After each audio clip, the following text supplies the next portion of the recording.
এক মাহফিলে বক্তব্য দিতে দাঁড়াতেই এক শ্রোতা বললেন, আপনার বক্তব্য শুরু হওয়ার আগে একটি প্রশ্নের জবাব দিতে হবে আমাকে।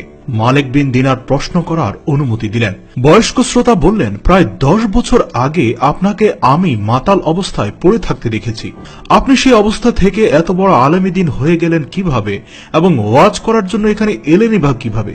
মালিক বিন দিনার কিছুক্ষণ মাথা নিচু করে রইলেন, তারপর বললেন, ঠিক আছে, আমি বলছি, আমি সেই ব্যক্তি।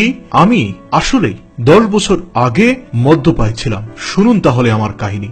এক কদরের রাতে মদের দোকান বন্ধ ছিল। দোকানিকে অনুরোধ করে 1 বোতল মদ কিনলাম, বাসায় খাবো এই শর্তে। বাসায় ঢুকলাম, ঢুকে দেখি আমার স্ত্রী নামাজ পড়ছে। আমি আমার ঘরে চলে গেলাম, টেবিলে বোতলটা রাখলাম। আমার 3 বছরের শিশু মেয়েটা দৌড়ে এলো, টেবিলের সাথে ধাক্কা খেলো আর মদের বোতলটি ভেঙে গেল। অবুঝ মেয়েটি খিলখিল করে হাসতে লাগলো।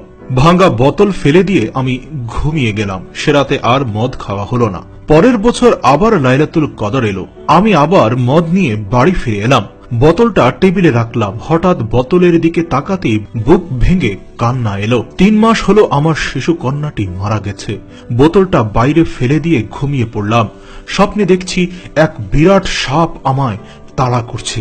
এত ভয়ঙ্কর সাপ পৃথিবীতে কেউ কোনোদিন দেখেছে বলে আমার মনে হয় না।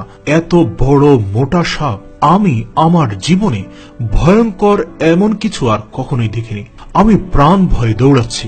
এমন সময় এক দুর্বল বৃদ্ধাকে দেখলাম। বৃদ্ধ বলল, আমি খুব দুর্বল এবং ক্ষুধার্ত, এ সাপের সাথে আমি পারবো না। তুমি এই পাহাড়ের ডানে উঠে যাও। পাহাড়ে উঠেই দেখি দাও দাও আগুন জ্বলছে আর পেছনেই এগিয়ে আসছে সাপ। বৃদ্ধের কথা মতো ডানে ছুটলাম। দেখলাম সুন্দর এক বাগান, বাচ্চারা খেলাধুলা করছে। গেটের দারোয়ান বলল, বাচ্চারা দেখো তো এই লোকটিকে, একে সাপটা খেয়ে ফেলবে নয়তো আগুনে ফেলে দেবে। দারোয়ানের কথায় বাচ্চারা ছুটে এলো। তার মাঝে আমার মেয়েটাও আছে। মেয়েটা আমার ডান হাতটা জড়িয়ে ধরে বাম হাতে সাপটাকে একটা থাপ্পড় দিল। অমনি আকাশচুম্বী এত বিশাল ভয়ঙ্কর সাপটা ভয় পেয়ে চলে গেল। আমি অবাক হয়ে বললাম, মা, তুমি কত ছোট আর এত বড় সাপ তোমায় ভয় পায়? মেয়ে বলল, আমি জান্নাতি, জাহান্নামের সাপ আমাদের ভয় পায়। বাবা, ওই সাপকে তুমি চিনতে পেরেছ? আমি বললাম, না মা। আমার মেয়ে বলল, বাবা, ও তো তোমার নফস।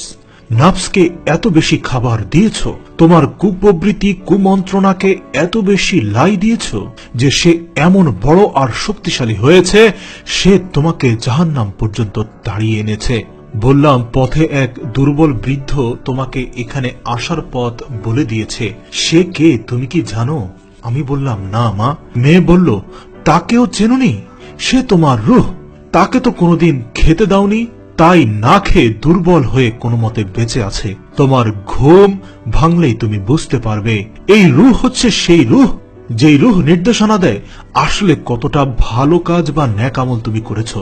তা এতটাই ক্ষুদ্র, এতই দুর্বল যে তোমার পাপ কাজকে বাধা দিতে পারেনি। আমার ঘুম ভেঙে গেল। সেই দিন থেকে আমার রূহকে খাদ্য দিয়ে যাচ্ছি আর নাফসের খাদ্য একদম বন্ধ করে দিয়েছি। চোখ বুঝলেই নাফসের সেই ভয়াল রূপ দেখতে পাই আর দেখি রূহকে। আহা, কত দুর্বল, হাঁটতে পারে না। ঝরঝর করে কেঁদে ফেললেন মালিক বিন দিনার। ভাইরা, আসুন নিজের নফসকে হেফাজত করি, নয়তো চিরস্থায়ী ঠিকানা হবে জাহান্নাম। মহান আল্লাহ আমাদের সবাইকে বোঝার তৌফিক দান করুন, আমিন। আর অবশ্যই এই ভিডিওটি ফেসবুকে শেয়ার করতে ভুলবেন না, কারণ আপনি আপনার বন্ধু, আপনার পরিচিত মহল সবার কাছে ছড়িয়ে দিন এবং তাদের নফসকে পবিত্র রাখার একটি বার্তা ছড়িয়ে দিতে সাহায্য করুন। খবর পেতে সবার আগে মাই স্পুট টিভি ফেসবুক পেজেতে লাইক দিয়ে আমাদের সাথেই থাকুন। আপনার কাছে কোনো সুনির্দিষ্ট তথ্য থাকলে আমাদেরকে ইনবক্স করতে পারেন। মাই স্পুট টিভি প্রবাসী।